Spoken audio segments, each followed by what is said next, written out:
Remue ménage. Remue ménage.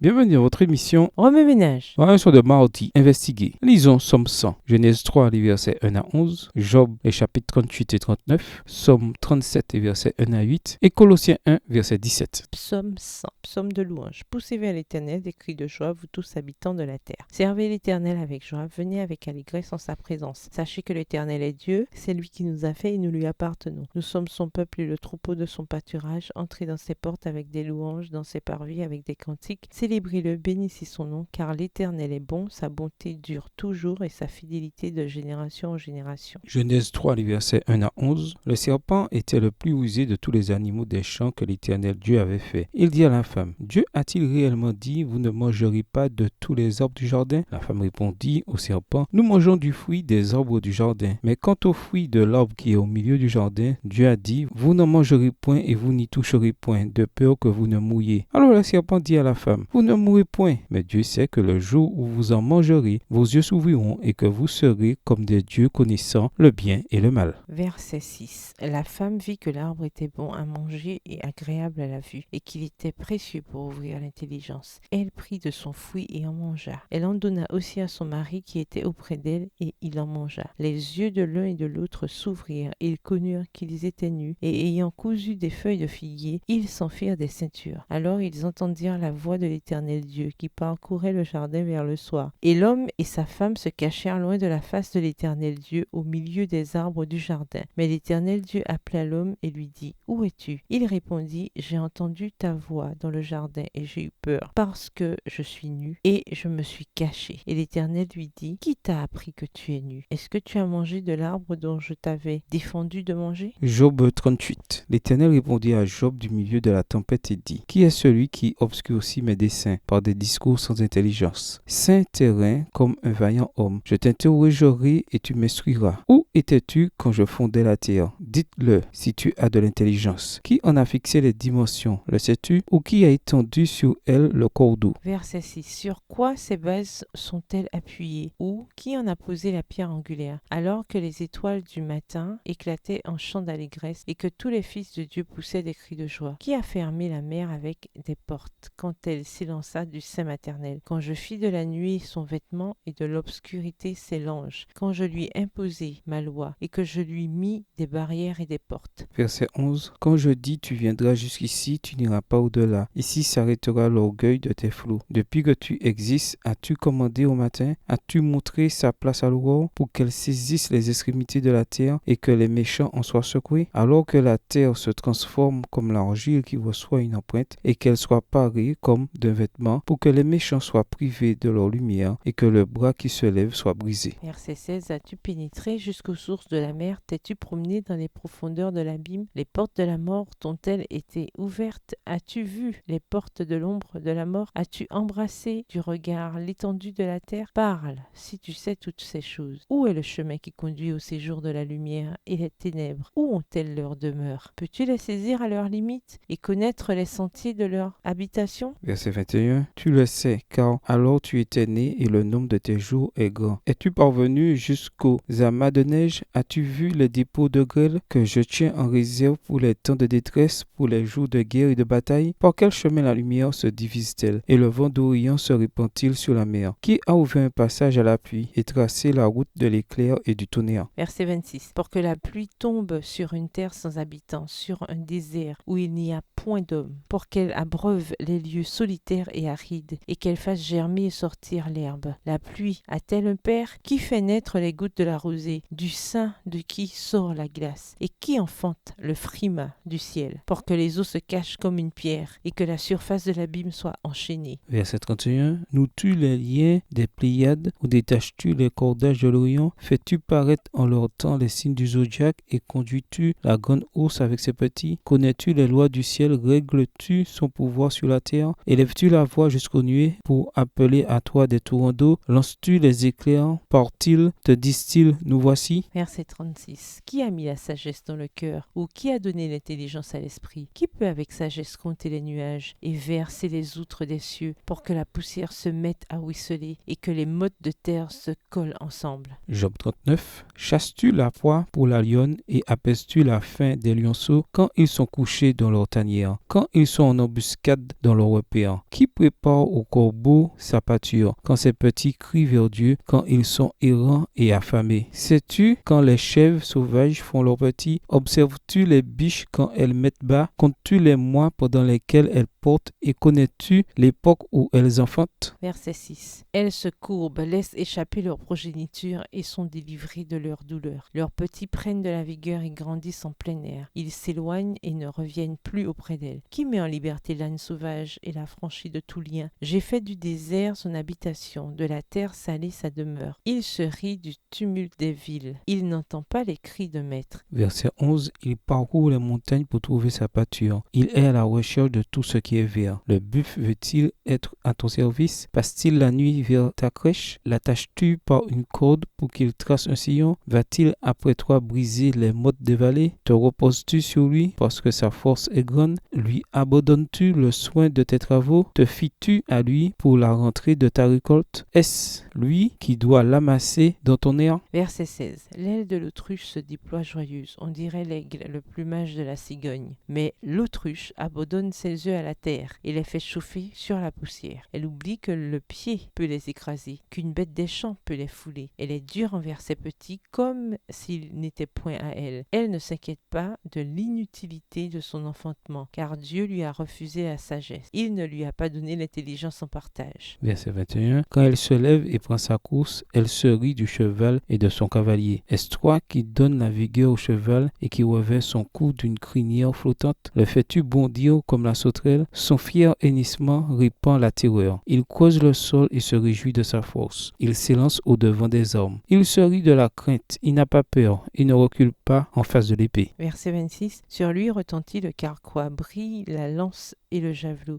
Bouillonnant d'ardeur, il dévore la terre. Il ne peut se contenir au bruit de la trompette. Quand la trompette sonne, il dit « En avant !» et de loin, il flaire la bataille. La voix tonnante des chefs et les cris de guerre. Est-ce par ton intelligence que l'épervier prend son vol et qu'il étend ses ailes vers le midi? Est-ce par ton ordre que l'aigle s'élève et qu'il place son nid sur les hauteurs? Verset 31. C'est dans les rochers qu'il habite, qu'il a sa demeure sur la cime des rochers, sur le sommet des monts. De là, il épie sa proie, il plonge au loin les regards. Ses petits boivent le sang, et là où sont des cadavres, l'aigle se trouve. L'Éternel s'adressant à Job dit, celui qui dispute contre le Tout-Puissant est-il convaincu? Celui qui conteste avec Dieu a-t-il une réplique à faire? Verset 36. Job répondit à l'Éternel et dit, voici, je suis trop peu de choses. Que te répliquerai-je? Je mets la main sur ma bouche. J'ai parlé une fois, je ne répondrai plus. 2 fois, je n'ajouterai rien. Psaume 37, versets 1 à 8. Ne t'irrite pas contre les méchants, n'envie pas ceux qui font le mal, car ils sont fauchés aussi vite que l'herbe, et ils se flétrissent comme le gazon vert. Confie-toi en l'Éternel et pratique le bien. Aie le pays pour demeure et la fidélité pour pâture. Fais de l'Éternel tes délices, et il te donnera ce que ton cœur désire. Recommande ton soi à l'Éternel, mets en lui ta confiance, et il agira. Verset 6. Il fera paraître ta justice comme la lumière et ton droit comme le soleil à son midi. Garde le silence devant l'Éternel et espère en lui. Ne t'irrite pas contre celui qui réussit dans ses voies, contre l'homme qui vient à bout de ses mauvais desseins. Laisse la colère, abandonne la fureur, ne t'irrite pas, ce serait mal faire, car les méchants seront retranchés, et ceux qui espèrent en l'Éternel posséderont le pays. Encore un peu de temps, et le méchant n'est plus. Tu regardes le lieu où il était, et il a disparu. Les misérables possèdent le pays, et ils jouissent abondamment de la paix. Colossiens 1, verset 17. Il est avant toute chose, et toute chose subsiste en lui. Remue-ménage. Quelle relation ces versets ont-ils avec le passage principal? Quels autres versets ou promesses vous viennent à l'esprit en rapport avec Jean 15 et versets 1 à 11? Au revoir. Et à demain si Dieu veut.